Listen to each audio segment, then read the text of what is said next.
아버지는 날 정말로 사랑하는 거냐? 무슨 소리냐? 두부 심부름 시켰을 때 난 너무너무 밤에 나가는 게 무서웠다. 내가 울면서 갔다 왔다. 얼마나 내가 서러웠는지 알았느냐. 한 번도 칭찬도 안 하는데 내 머리 쓰다듬은 좀 있냐? 날 사랑하는 거냐? 부모라는 게 중요해요. 이때 아버지 엄마가 안아주고 뽀뽀해주고 엄마 아빠라고 그럴 때 격려해주고 기저귀 갈아주고 이럴 때 아이들은 세상은 믿을 만한 데다. 안정감을 준다는 거예요. 그러니까 여러분들이 자식들 품에 안하고 키울 때는 외로운지 몰라요. 그렇죠? 자식 떠나고 나면은 체인징 파트너를 해요. 이쁜 자식은 떠나고 쭈글쭈글한 남편이 돌아오는 거야. 자기 믿고 따라온 사람이 얼마나 귀하게 해. 정말 이쁘다고 말 한마디 해주면 얼마나 좋아. 여자는요, 어떤 방법을 써서라도 이쁘다는 말하면 여자는 행복하다는 거예요. 머리가 빽빽하게 꽉 차 있으면은 그 머리를 보고 회의를 하면 가슴이 탑탑하다는 거야. 머리가 완전히 대머리인 남편을 보고 한마디 한대요. 이제야 가슴이 뻥 뚫린다고. 이게 얼마나 남편을 기를 살려주는 말이에요. 황창현 신부님께 배우는 행복 나침반입니다. 행복 특강 가르침 배우기를 시작하겠습니다.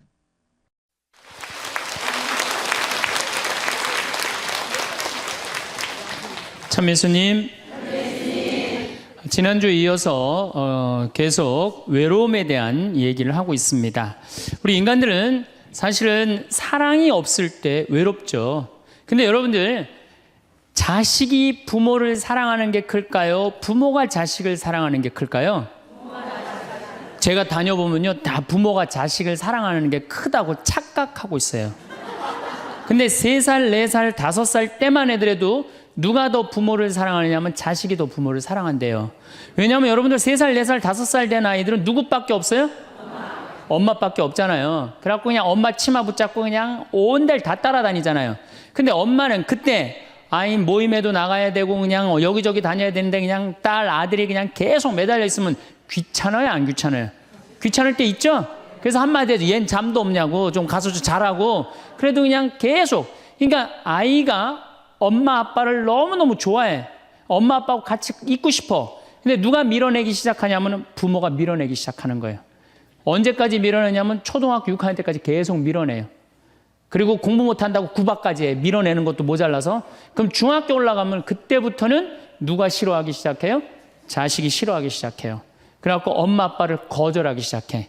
근데 엄마 아빠는 똑같은 마음이야. 사랑하는 건 똑같아. 그렇죠? 근데 중학교 올라가면 이놈이 나를 거절하니까 굉장히 섭섭하죠. 그런데 10년 동안 밀어낸 걸 생각해야죠. 10년 동안 같이 아이가 놀아달라고 그럴 때 놀아주고, 매달릴 때 같이 안아주고, 눈 마주쳐주고, 대화해주고, 얘기 들어줬으면은 중학교 올라도 걔는 엄마 아빠 안 미워해요.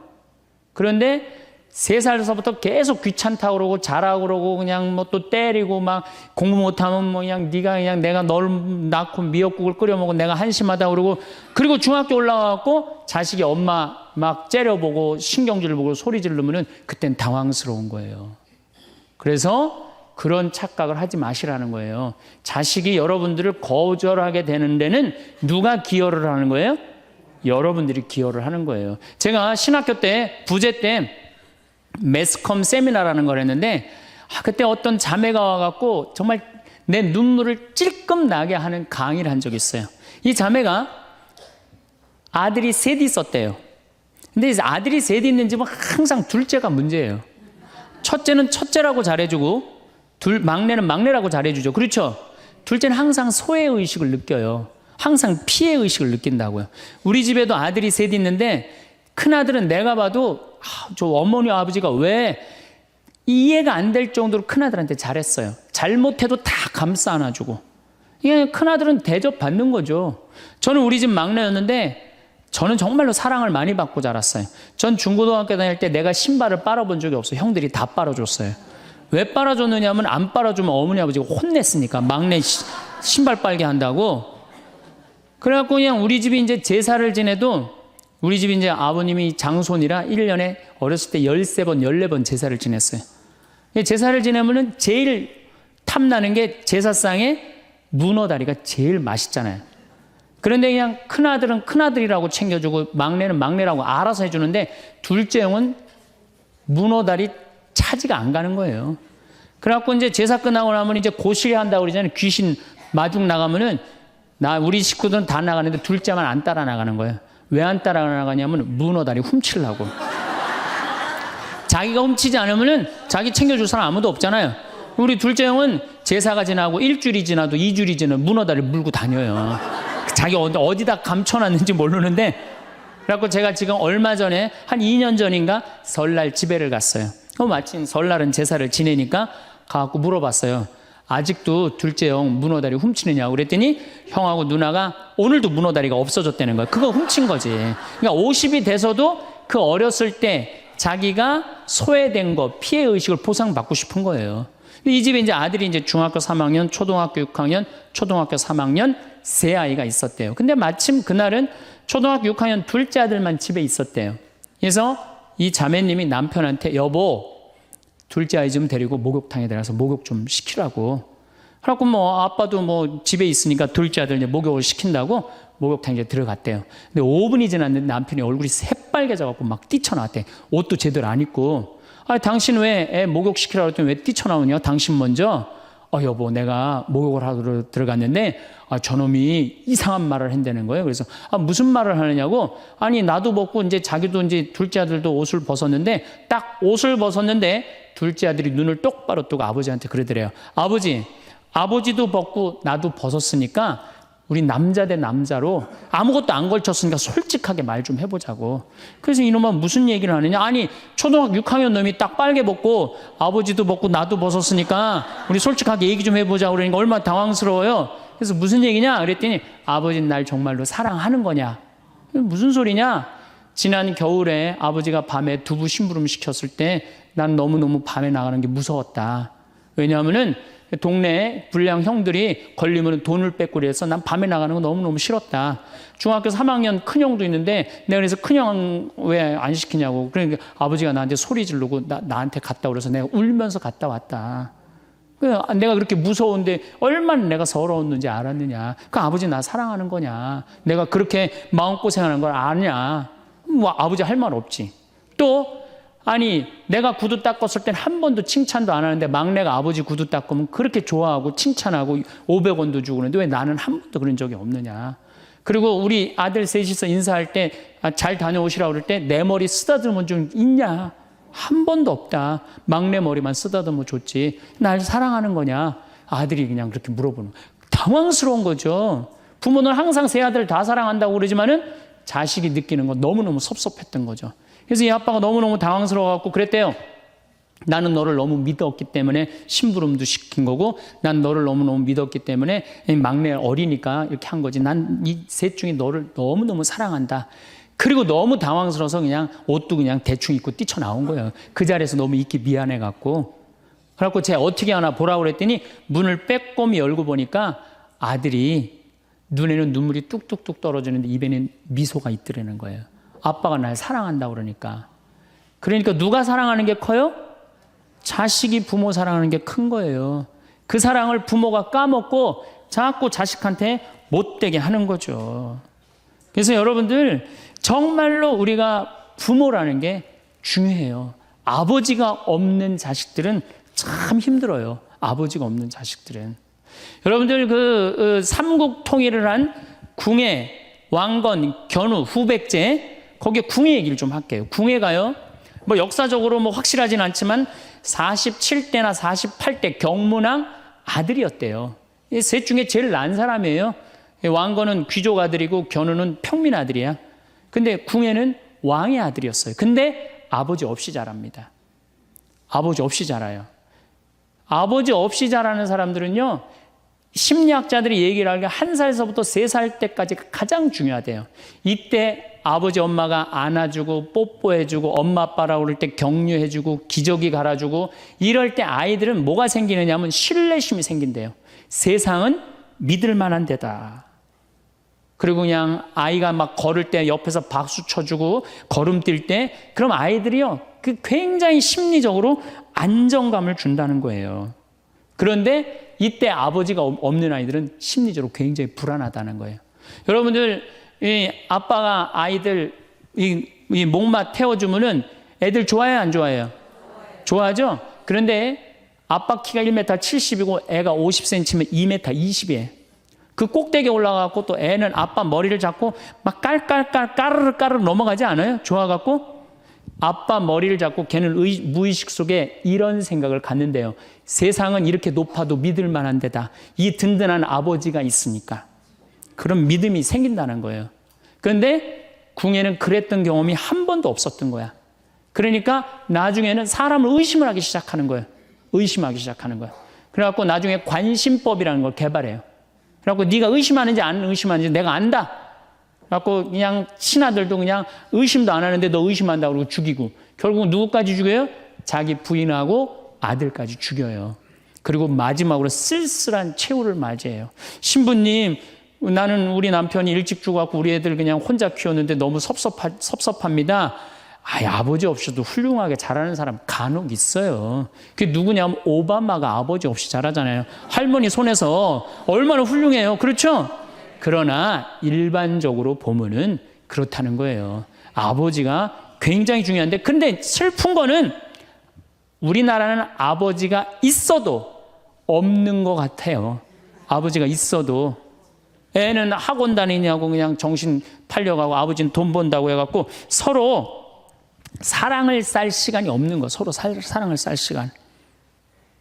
그런데 이 아버지와 끈이 굉장히 기가 막힌 분이 한 분 계세요. 아버지와 자식 사랑이 아주 두터운 분이 한 분 계세요. 그분이 누구냐면 바로 예수님이에요. 예수님처럼 아버지와 사랑이 깊은 사람이 없어요. 여러분들, 세례받을 당시 예수님이 물 위에 올라오시자 마르코복음 1장 11절에 뭐라고 그러냐면 너는 내가 사랑하는 아들, 내 마음에 드는 아들이다 라고 하느님 아버지께서 아들을 얼마나 사랑하는지 확인시켜줘요. 그 마태복음 11장 25절 27절을 보면은 아버지, 하늘과 땅의 주님, 지혜롭다는 자들과 슬기롭다는 자들에게는 이것을 감추시고 철부지들에게는 드러내 보이시니 아버지 감사드립니다. 그렇습니다. 아버지의 선하신 뜻이 이렇게 이루어졌습니다. 나는 아버지께서는 모든 것을 나에게 넘겨주셨습니다. 그래서 아버지 외에는 아무도 아들을 알지 못합니다. 또 아들 외에는, 그리고 그가 아버지를 드러내 보여주려는 사람 외에는 아무도 아버지를 알지 못합니다. 그냥 예수님 입만 열면 아버지 얘기를 해요. 입만 열면은. 또 하느님 아버지도 아들한테 각별한 사랑을 해. 거룩한 변모 마태복음 17장 보면은 이렇게 얘기해요. 이는 내가 사랑하는 아들, 내 마음에 드는 아들이니 너희는 그의 말을 들어라. 그러니까 예수님도 아버지를 사랑하고 아버지 하느님도 누구를 사랑해요? 예수님. 그러니까 하늘에 새도 보금자리가 있고 여우도 굴이 있지만 사람의 아들은 머리 둘 곳조차 없다라고 굉장히 고독하셨음에도 불구하고 그 고독을 누구 때문에 극복했을까요? 하느님 아버지와 철저한 사랑의 끈으로 그걸 극복한 거예요. 여러분들 자식들이 세상 살아가기 힘들다 하더라도 그 든든한 아버지가 있는 자식들은요, 극복해 나가요. 든든한 아버지가 있는 자식들은. 또 요한복음 17장 하느님 아버지와 얼마나 깊은 사랑으로 묶여 있는지 잘 보여주는 구절이 있어요. 아버지, 세상이 생기기 전에 제가 아버지 앞에서 누리던 그 영광으로 이제 다시 아버지 앞에서 저를 영광스럽게 해주십시오. 그리고 이어서 이렇게 말씀하십니다. 아버지께서 제 안에 계시고 제가 아버지 안에 있듯이 그들도 우리 안에 있게 해주십시오. 난 이 구절을 보면요, 가슴이 떨려요. 여러분들 자식 중에 아버지한테 아버지 안에 내가 있고 내 안에 아버지가 있어, 이렇게 말하는 자식들이 있어요? 그런 고백을 할 수 있는 자식이 몇 명이나 될까요? 아버지 안에 내가 있고 내 안에 아버지가 있다. 예수님은 이렇게 아버지를 사랑했던 거예요. 의로우신 아버지, 세상은 아버지를 알지 못하였지만 저는 아버지를 알고 있습니다. 저는 그들에게 아버지 이름을 알려주었고 앞으로도 알려주겠습니다. 아버지께서 저를 사랑하신 그 사랑이 그들 안에 있고 저도 그들 안에 있게 하려는 것입니다. 예수님은 그 말씀을 하고 난 다음에 유다의 배반으로 붙잡히세요. 그러니까 예수님은 활동 시작할 때부터 아버지 얘기 시작해갖고 마지막 끝날 때까지 아버지 얘기한 거야. 아버지하고 이 이야기를 하는 거를 멈추지 않으십니다.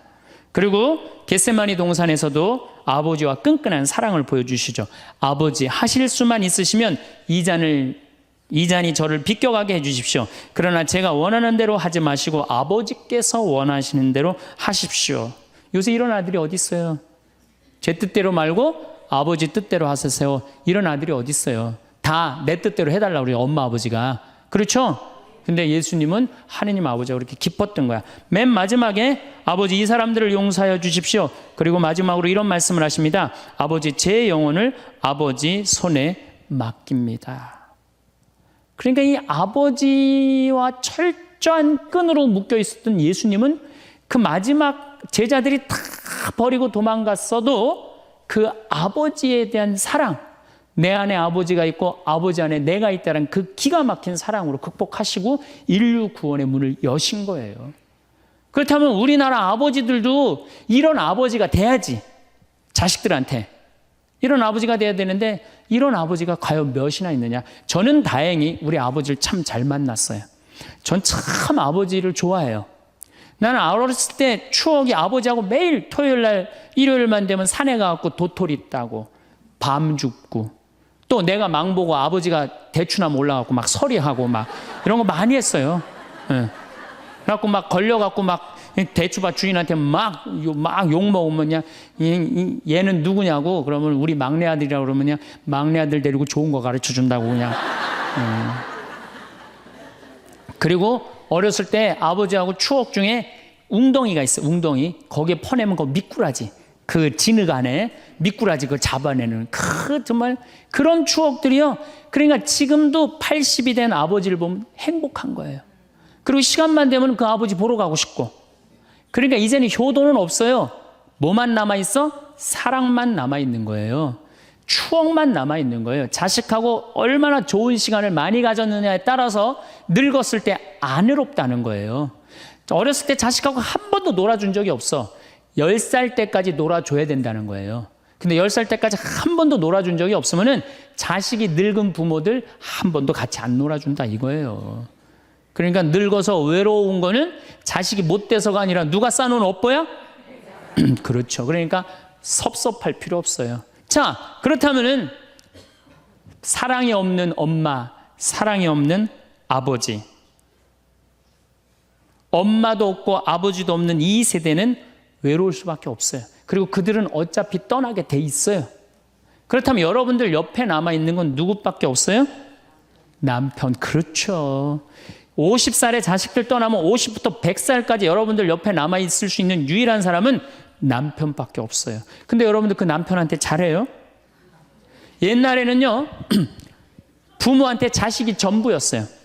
왜 옛날에는 부모한테 자식이 전부였느냐면 20살에 결혼해갖고 내가 40살이 되면은 자식이 20살이 돼요.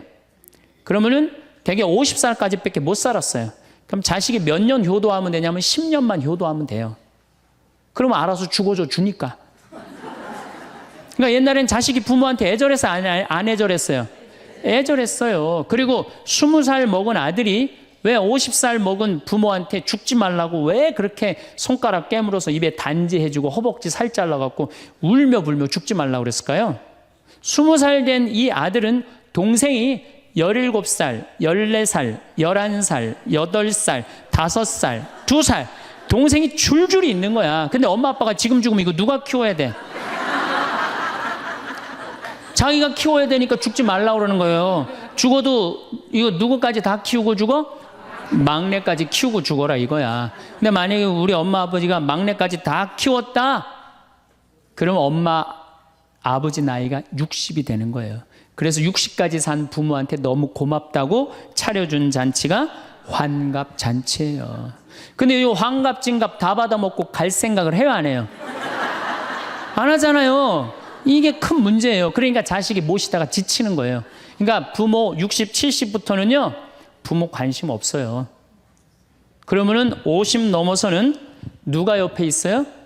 남편밖에 없어요. 여러분들 지금 우리나라 100살 이상이 몇 명이냐면 2,500명이에요. 100살 이상이. 90세 이상이 몇 명이냐면 9만 명이에요. 80세 이상은 몇 명이냐면 80만 명이에요. 70세 이상은 몇 명이냐면 240만 명이에요. 그러니까 이제 안 죽어. 안 죽어요. 여기 죄송하지만 60세 넘으신 분들 손 들어보세요. 손 들어 괜찮아요. 이게 문제라는 거예요, 이게.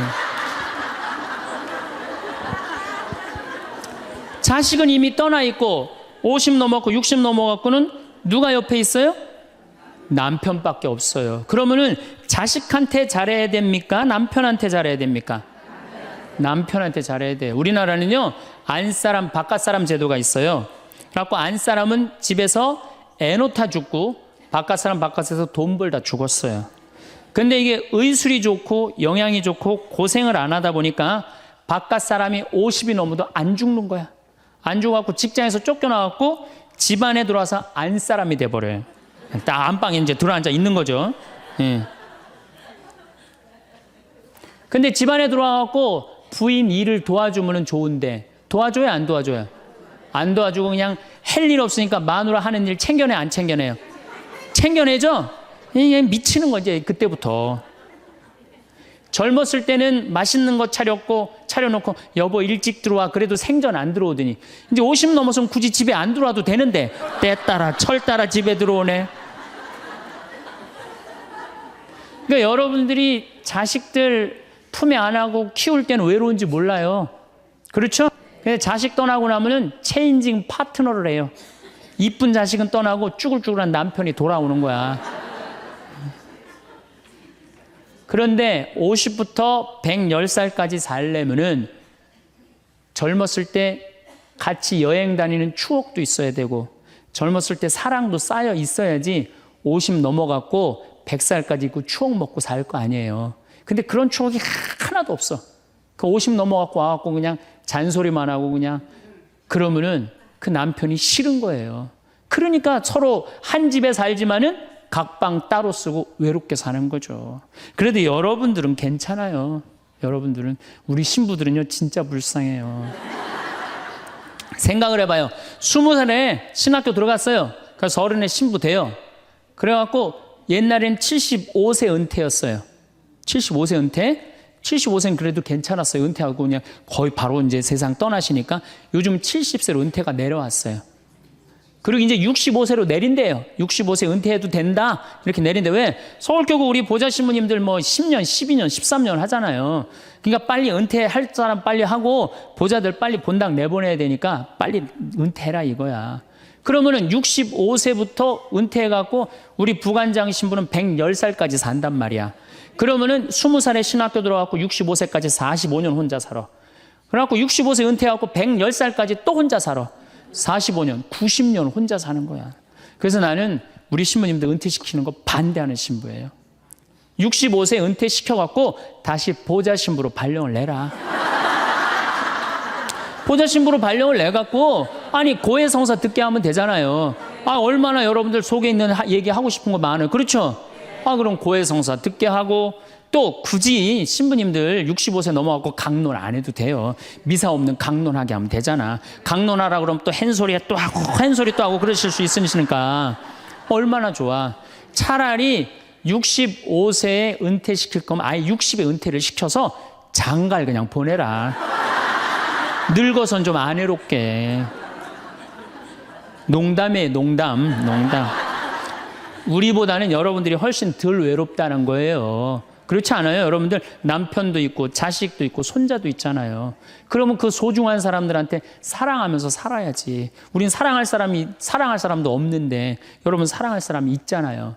그럼 조금만 내가 잘하면 되는데 그게 안 되는 거예요. 우리나라 여자들이요, 이 세상이 너무너무 여자 살기 좋은 세상이 돼갖고 여자들이 지금 뭐가 뭔지도 모르고 살아요. 집에서 남편들, 여러분들 남편들이 200만 원, 300만 원 벌어갖고 돈 갖다 주잖아요. 여러분들 길 지나가다 보면은 여러분들 10,000원 주는 사람 있어요? 지나가는 남자가? 없죠? 남편은 200만 원, 300만 원 한 달 뼈 빠지게 갖고 갖다 주잖아요. 그럼 잘해줘야 될 거 아니야. 그렇지 않아요?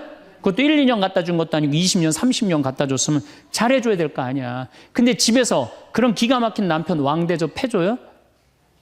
개 다음으로 대접은 개 다음으로. 집에 마누라 자식 먹여 살린다고 이마가 땅바닥에 닿도록 인사하고 다니는 거예요. 여러분들 남편들 다 나가면 그래요. 그럼 집에서 왕대접 해줘야 될 거 아니야. 집에서도 왕대접 못 받아, 직장에서도 왕대접 못 받아. 어디 가면 왕대접 받아요. 룸사롱 가면 왕대접 받아요. 룸사롱 가면은 막 그냥 가슴이 볼랑말랑한 옷 입고 그냥 여자들이 그냥 허벅지 뜯어진 치마 입고 그냥 머리도 그냥 생머리 싹 하고 그냥 사장님 오셨느냐고 그냥 팔짱도 끼고 그냥 술도 따라주고 그냥 또 그냥 안주 드시라고 그냥 땅콩 오징어 말아갖고 입에 막 넣어주고. 아, 얼마나. 그러니까 30만 원, 40만 원 쓰는 게 안 아까운 거예요. 대한민국의 룸사롱으로 남자를 몰아내는 건 누가 몰아내는 거냐? 여자들이 난 몰아낸다고 생각해요. 여자들이. 마누라라는 게 아침에 출근할 때 보면 막 사자머리를 해갖고 막 귀신 눈을 해갖고 그냥 여보 다녀와 그냥 다녀오게 하고 난 다음에 다녀오라고 그래야지. 예쁘게 차려입고 문 입구에서 여보 다녀와. 그러면 내가 이렇게 이쁜 마누라 있는 집에 돌아와야 돼. 그런 마음으로 나가서 일할 거 아니야. 사자머리 밥도 제대로 안 챙겨주고 그냥 다녀오라고 그러고. 또 대한민국 남자들은 또 착해요. 또 다녀오랜다고 저녁에 여보 나 다녀왔어. 예. 근데 아직도 그냥 사자머리를 하고 그냥 텔레비 보고 앉아있으면 어느 남자가 집에 들어가고 싶겠어요. 그렇지 않겠어요? 그래서요, 사람은요, 부부는요, 사는 맛이 있어야 돼요. 사는 맛이. 50이 넘으면요, 남자가 테스토스테론은 없고 에스트로겐만 있어요. 여성 호르몬이 자꾸 나와요. 그래서 성적인 능력이 사라져요. 성적인 능력이 사라지니까 50 넘은 남자들은 무슨 낙으로 사느냐면 먹는 낙으로 사는 거예요. 먹는 낙으로. 그냥 50만 되면 말하는 거 좋아하고 먹는 거 좋아한단 말이야. 근데 이 남자는 50이 넘으면 먹는 걸 좋아하는데 50이 넘은 여자는 이 세상에서 제일 하기 싫은 게 밥이야, 밥.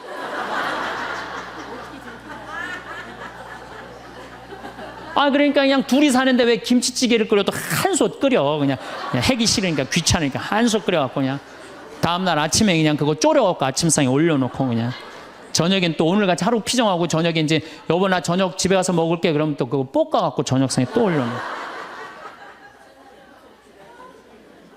좀 회도 떠갖고 예?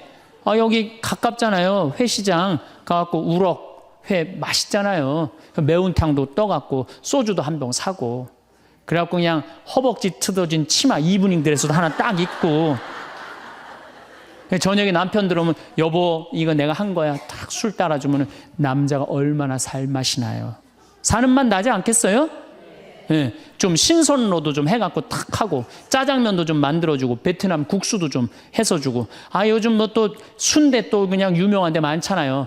전화하면 택배로 다 보내주잖아요. 순대도 탁 썰어갖고 그냥 간 썰어갖고 그냥 소주 한 잔 탁 하고 신부님 무슨 돈으로 그런 걸 합니까? 애 휴학시키고 자식은 무슨 자식이야.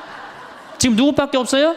부부밖에 없어요. 애 휴학시키고 그렇게 하세요. 신부님 난 휴학시킬 자식이 없는데 집 잡혀요. 나이 드신 분들은 은행에 가고 집 잡혀갖고 다 쓰세요. 자식 물려줄 생각하지 말고. 예. 그래야지 사는 맛으로 사는 거 아니에요. 그리고 부부는 사는 맛으로도 살아야지만 사는 멋으로도 살아야 돼. 사는 멋이 있다. 멋있게 살아야 될 거 아니에요. 근데 나는 제일 가슴 아픈 우리 자매님들이 어떤 분들이냐면은 자기를 꾸미지 않는 분들이에요. 이쁘게 좀 이쁜 옷도 사 입고 그래야 되는데 생전 아니 자기가 무슨 군인이야? 집에 있어도 파마를 해도 꼭 철모 뒤집어 쓴 거 딱 1년 내내 풀어지지도 않는 거 쓰고 앉아갖고 그냥 생전 그냥 마누라라는 게 그냥 맵시 있는 옷 한 번 제대로 입지도 않고 그럼 남편이 사는 맛이 있어요? 사는 멋이 있어요? 좀 꾸며야죠, 본인이. 예쁜 옷도 좀 사서 입고, 좀 브릿지도 좀 넣었다가, 머리도 그냥 생머리도 했다가, 이쪽으로도 묶었다가, 저쪽으로도 묶었다가, 어느 날 좀 틀어도 올리고, 막 이래야지 그냥 남자가 사는 맛도 있고, 사는 멋도 있을 거 아니에요. 생전 그냥 옷도 그냥, 신부님 맵시가 있어야지 옷을 사 입죠. 그러면 좀 살도 좀 빼시고 그냥 이건 벤지 엉덩이지 구분도 안 되는 그냥 몸매를 가지고 그냥 그러니까 그냥 몸빼바지만 계속 짚고 이 집에 있으면은 어느 남자가 집에서 가고 싶어요. 본인을 꾸미시라는 거예요. 그래서 남자는요 사는 맛도 있고 사는 멋도 있는 거 멋도 있어야 돼요. 그래서 예쁜 옷 남편도 좀 꾸며주고 남편도 좀 나비 넥타이도 좀 하고, 남자가 50이 넘으면요, 제가 지난 그 미국에 한번 강의를 갔는데 너무 멋있는 부부를 봤어요. 남편이 한 60쯤 돼 보이는데 식사를 같이 하려고 그러는데 남편이 살짝 머리가 벗겨졌더라고요. 근데 부인이 사각모를 탁 저기 뭐 차에 하더라고요. 남편을 바깥에서 만났는데 딱 했는데 부인이 여보 이거 써. 탁 씌워주는데 너무 멋있더라고요. 여러분들 앞 백화점에 가갖고 남편 좀 사각모도 좀 멋있는 거 좀 중절모도 멋있는 거 사서 탁 씌우면 얼마나 좋아. 그렇지 않아요? 옷도 이제 50이 넘으면요 단색을 입어야 돼요. 노란색을 입든지 초록색을 입든지 아니면 빨간색을 입든지 그래야지 좀 젊어 보이는데 이거는 그냥 김치 국물 떨어져도 안 보이는 체크무늬 사서 입혀갖고 그냥 1년 내내 빨아주지도 않고 그냥 맛도 없고 멋도 없는 거죠. 그래서 좀 무슨 돈으로 애 휴학시키고 자식은 무슨 자식이에요. 여러분들 이제 50이 넘어가갖고요. 여러분들의 유일한 동반자는 누구밖에 없다? 남편밖에 없다. 그럼 남편한테 잘해줘야죠. 50이 넘으면 또 남자들도 문제는 문제예요. 이 남자는 50이 넘어가면 친구가 없어져요. 오로지 방에만 있는 거 집에만. 근데 여자는 바뀌어 또 성격이 바뀌어 50이 넘으면 친구가 너무 많아. 그냥 맨날 만나러 나가야 되는데 그냥 이 남자고 여자고 이제 서로 힘든 거죠. 또 그냥 50, 60 넘은 남자들은 씻지도 않아. 그냥 냄새 나고 그냥 이러니까 그냥 남편 옆에 가까이 가기도 싫은 거죠. 예. 근데 이 부부가요 서로 애인같이 살아야 돼요. 우리 자매님들 자기를 애인같이 꾸며야 돼요. 그래갖고 언제든지 집에서도 깔끔하고 예쁘게 차려입으면 남자가 기분이 좋잖아요. 집도 좀 화분도 좀 예쁜 거 좀 해놓고 여행도 좀 다니고 둘이 공연도 좀 가고 극장도 좀 보러 다니고 이래야지 그냥 사는 맛도 나고 사는 멋도 날 거 아니에요. 그래서 제발 좀 성지순례 좀 가세요. 제가 여러분들한테 꼭 부탁하고 싶은 거는 옛날에 중세시대는요 성제집 다 팔아갖고 갔어요. 다 팔아서 그냥 예루살렘 가는 걸로 끝나는 거예요. 거기서 죽어도 여한이 없다고. 그러니까 여러분들도 예수님 어제 복음에 자케오 얘기 나왔죠? 그 예리고 얼마나 좋아요. 그리고 그냥 갈릴레아도 좀 호수도 가보고 얼마나 좋아요. 신부님 무슨 돈으로? 휴학시키고 그 돈이면 충분해요. 한번 갔다 오면은요 신앙이 틀려지거든요. 성주순례도 가고 제가 그 지난 9월인가 작년 9월에 성주순례를 한 40분 하고 갔다 왔는데 어떤 형제님이 70 먹은 형제님이 기가 막힌 말씀을 하시더라고요. 무슨 말씀을 하시냐면은 내 강의를 듣고 집을 잡혀서 왔대요. 근데 가만히 생각을 해보니까 집은 은행에 잡히면 대출을 해준대요. 은행에 잡히면 대출해주잖아요. 근데 나이는 대출해주는 데가 아무 데도 없대요. 여러분들 누가 나이 대출해줘? 한 살이라도 더 먹기 전에 다리에 힘 풀리기 전에 갔다 오셔요. 그리고 내가 성주순례를 가면은 너무 행복해하는 거 자매님들이. 그래갖고 나는 은혜 받아갖고 성제 갖고 그냥 성령을 충만히 받아갖고 10일 동안 저렇게 행복하고 그냥 은총에 그냥 가득한 줄 알았더니 12일 동안 밥을 안 하잖아. 밥을.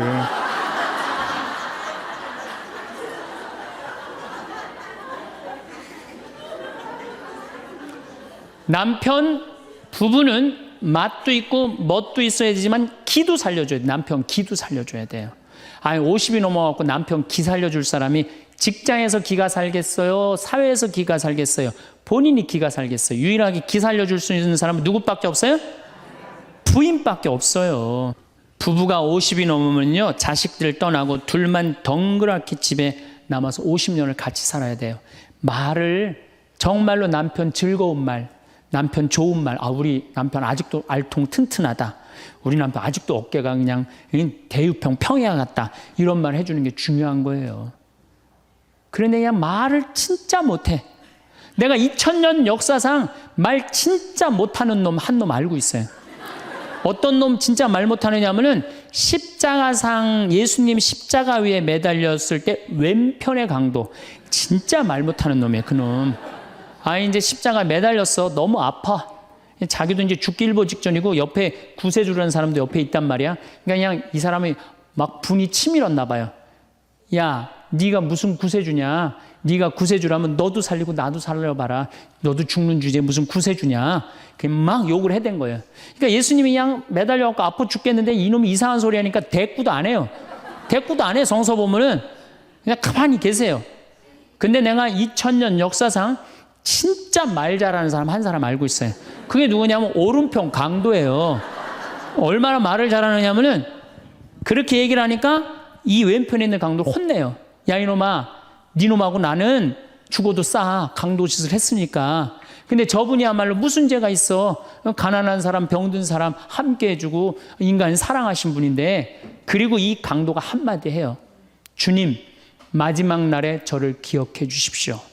그러니까 그냥 예수님이 왼편에 있는 놈한테는 대답도 안 하던 예수님이 그렇게 아파도 오른편에 있는 강도한테 한마디 해요. 너야말로 오늘 나와 낙원에 들 것이다. 이 말 한마디 잘한 바람에 그냥 예수님하고 1호로 천당에 올라간 사람 아니야. 그렇지 않아요? 루카복음 23장에 나오는 얘기예요. 루카복음에. 그러니까 여러분들 남편 칭찬을 해주세요. 남편. 얼마 전에 제가 우리 동창 신부 아버님이 돌아가셔갖고 장례미사를 갔는데 마침 그날 어떤 동탄에 있는 본당 총회장님이 은퇴 신부님 10분을 초대해갖고 식사, 보고 초대를 했어요. 부인이 보고 요리를 할 줄 알아갖고. 그래갖고 이제 그 집에 가고 보고를 먹는데, 신부님들, 은퇴 신부님들 보니까 머리가 다 벗겨진 거 다. 머리가 다 벗겨져갖고 있더라고요. 근데 내가 그날 마침 이제 장례미사를 해갖고 우리 주교님을 뵀는데, 우리 주교님은 그래도 머리가 많이 나셔갖고 모자를 앞에다 쓰신 거야. 그래갖고 참 보기가 좋더라고요. 주교님이 아주 얼굴이 하얀이 선비같이 생기셨거든요. 그래서 내가 저녁 먹으면서 신부님들은 이렇게 머리가 벗겨졌는데 우리 주교님은 아직도 머리가 나셔갖고 모자를 앞에다 쓰는데 참 보기 좋더라고. 그랬더니 은퇴 신부님 10분이 황 신부 주교님한테 가갖고 샴푸 못 쓰는지 좀 알아봐 달라고 막 그러더라고요. 그런데 우리 식사를 한 총회장님, 그 동탄의 총회장님이, 신부님, 저는 40부터 머리가 완전히 벗겨졌는데 한 번도 머리 벗겨진 것 때문에 스트레스 받은 적이 없다는 거예요. 그게 무슨 소리냐? 그랬더니 자기 부인이 40에 본당 사목 임원이었는데 사목회를 하고 집에 들어오면 막 짜증을 내고 들어온대요. 그 문을 열고 딱 한다는 부인이 첫 입을 열어서 하는 소리가 답답해 죽을 뻔했다고. 여보, 사목회가 그렇게 답답해? 그러면 그 부인이 그런데, 여보, 나는 사목회를 하는데 60이 먹은 그 본당의 회장님들이 머리가 빽빽하게 꽉 차 있으면은 그 머리를 보고 회의를 하면 가슴이 답답하다는 거야.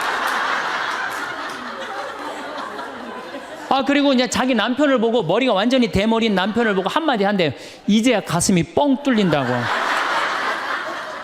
이게 얼마나 남편을 기를 살려주는 말이에요. 그렇지 않아요? 그러니까 여자는 맛도 있고 멋도 있고 누구 기도 살려줘? 남편 기도 살려줘야 되는 거예요. 부처님은요 7종류의 아내가 있다고 그래요. 첫째, 남편을 죽이는 아내가 있대요. 더러운 마음을 가지고 남편에 대한 사랑이 없고 남편을 업신여기는 아내. 아내가 권력이 있으면 남편이 모든 것을 참고 침묵하기 때문에 그 참느냐고 빨리 죽는데요. 남편을 죽이는 아내가 있대요. 두 번째는 도둑과 같은 아내가 있대. 남편이 힘들게 돈 벌어 갖고 오면은 그거 그냥 막 써갖고 그냥 살림살이 엉망으로 하는 아내. 도둑과 같은 아내. 셋째, 주인과 같은 아내. 주인 행세하는 거죠. 그래갖고 그냥 자기는 일 안 하고 남편 막 시키는 주인과 같은 아내가 있고. 그 다음에 네 번째는 어머니와 같은 아내가 있대요. 항상 남편을 사랑하며 자식 대하는 것처럼 남편을 보호해주는 아내가 있대요. 그 다음에 누이 동생과 같은 아내. 남편을 섬기기를 다하고 자매와 같은 귀여움을 떨고 애교를 떠는 그런 누이 동생과 같은 오빠 하면서 그런 아내가 있다는 거예요. 그 다음에 친구 같은 아내가 있다는 거예요. 직장에서 마치고 피곤해서 돌아오면은 남편을 반가이 맞이해주고 술 한잔을 하면서 하루를 이야기를 나누는 친구 같은 아내. 그 다음에 이건 시대에 좀 안 맞지만은 종과 같은 아내, 남편을 극진히 섬기는 아내가 있다는 거예요. 여러분들은 이 7번째 중에 몇 번째에 들어가세요?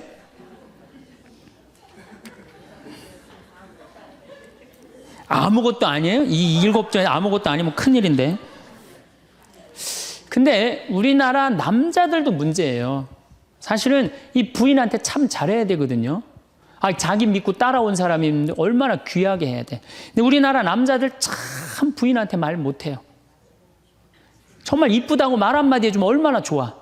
여자는요, 1년 365일 365가지 방법으로 이쁘다는 소리를 듣고 싶어 한대요.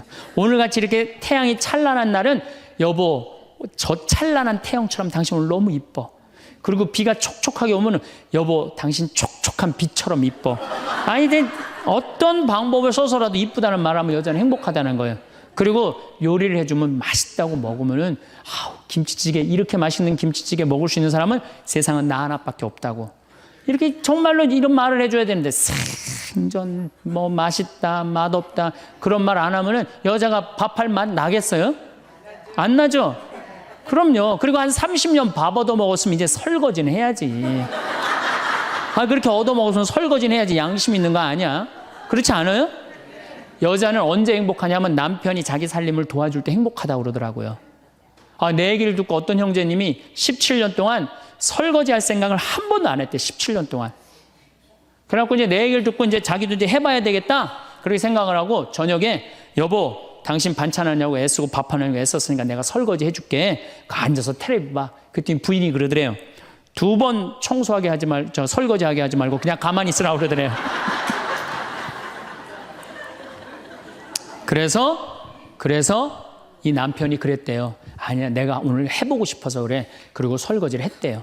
그리고 이제 그 형제는 미사 해설하러 성당에 갔는데 메시지가 왔대요. 여보, 나는 오늘 당신이 한 설거지 지금 다시 하고 있어. 하지만은 오늘처럼 행복한 날은 없어. 17년 결혼 생활 중에 오늘처럼 행복한 날은 없어. 고마워. 내 살림살이를 도와줘서. 그 메시지를 형제님이 나한테 보냈어요. 신부님, 요 조그마한 거 이렇게 행복할 수 있는데 내가 왜 이제까지 안 했는지 모르겠다고. 그러니까 우리 정말 부인한테, 정말로 자매님들한테 서비스 해줘야 돼. 이제는 서로를 사랑해야 돼요. 서로를 사랑하고 아껴줘야 돼요. 근데 우리나라 남자들이 얼마나 말을 못하냐면 이게 진짜로 있었던 일이에요. 65살 먹은 형제님이 꿈을 잘 꾼 거야. 그래갖고 로또를 산 거야, 금요일 날. 그래갖고 그냥 가슴이 부풀은 거야. 왜 부인한테 막 자랑을 한 거야. 내가 꿈을 꿨는데 이거 이번 된다. 그리고 보통 꿈이 아니다. 막 돼지가 막 수천 마리 왔다 갔다 한 꿈을 꿨는지. 그래갖고 그냥 막 들떠 있는 거야. 그러니까 부인이 콧소리로 한마디 한 거야. 여보, 그 로또 되면 당신 그 돈 뭐 할 거야? 그랬더니 남자가 정색을 하고 그러더래요. 내가 이 로또 되면은 온 세상 사람한테 다 나눠줘도 당신한테는 한 푼도 안 줄 거야. 아니, 아직 된 로또도 아닌데. 당첨되고 난 다음에 그러면 몰라도 당첨도 안 됐는데. 귀양 이렇게 말하면 얼마나 좋아요. 여보, 당신 평생 나한테 시집 와갖고 고생만 했는데 내가 로또 되면 내가 당신 다 줄게. 쓰고 싶은 대로 다 써. 아니, 당첨도 안 된 로또인데. 그렇게 말하면 얼마나 기분이라도 좋아요. 근데 그냥 내가 온 세상 사람한테 다 나눠줘도 당신한테 한 푼도 안 줄 거야. 이게 할 말이에요. 근데 우리나라 남자들이 이런다고요. 다른 형제님들이 마누라 너무너무 이쁘고 좋겠다고 살아봐라야 눈 한번 하얗게 뜨고 하면 그런 독사가 없다. 이런 말 해대면은 우리 마누라는 얼굴만 이쁜 게 아니라 마음은 비단이야. 기분이 얼마나 좋아요. 참 고운 말을 못하는 거야. 그냥 온 세상 사람한테 다 나눠줘도 당신한테는 한 푼도 안 준다. 그러니까 이 부인이 너무 열받아갖고 한 달 반 동안 밥을 안 해줬대요.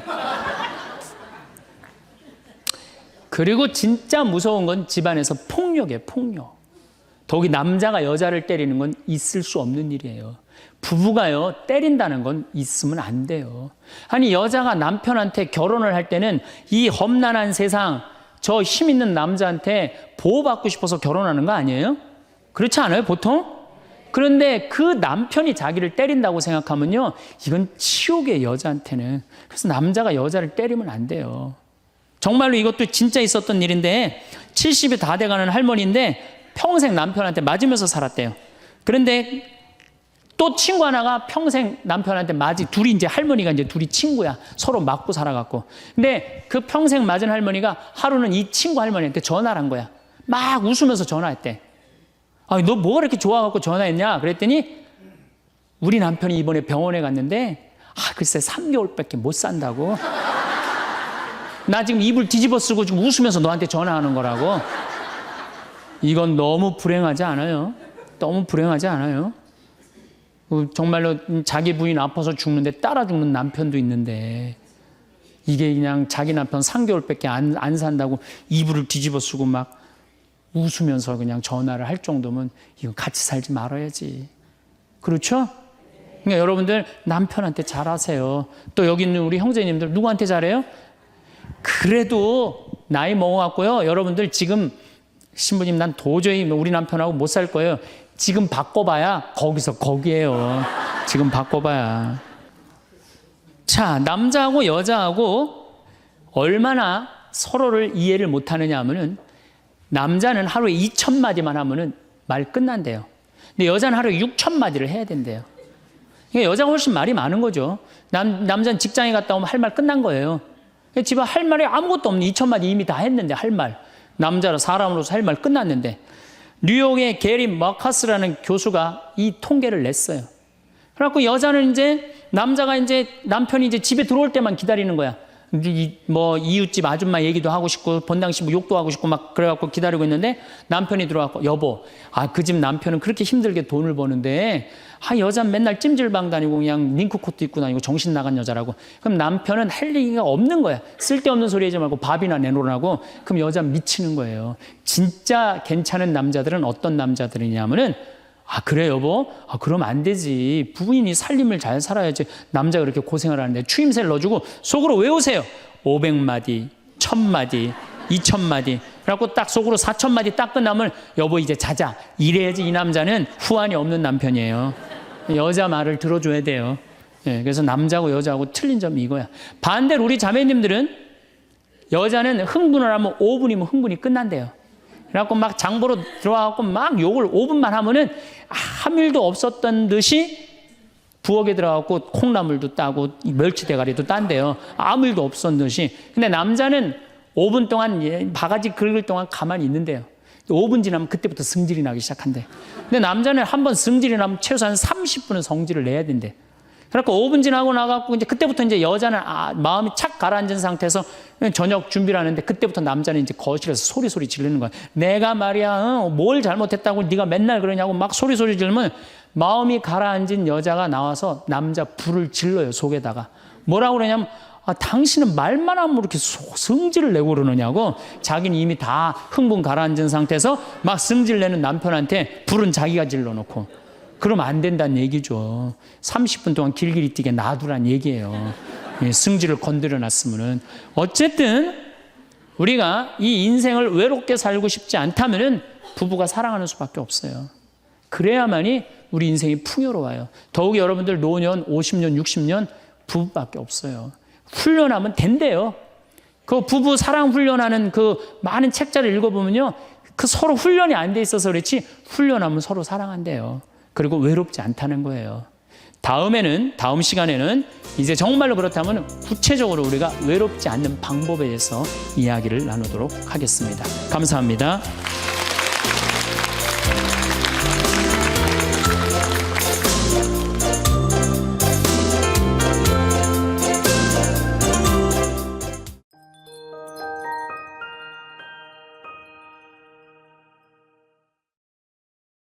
부부가 어려운 시기에 서로가 서로에게 중요한 것은 상대를 이해하고 존중하는 자세입니다.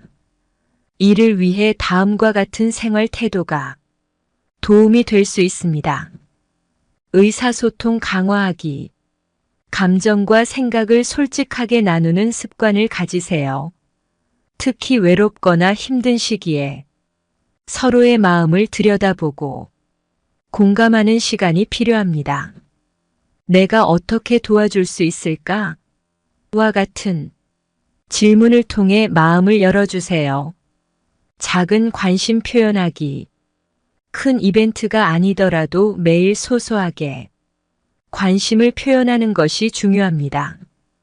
예를 들어 상대가 좋아하는 음식을 준비하거나 작은 손편지를 남기는 등 일상 속 작은 배려가 상대에게 큰 힘이 됩니다. 상대의 필요를 존중하기. 서로 다른 방법으로 스트레스를 풀고 혼자만의 시간을 가질 필요가 있습니다.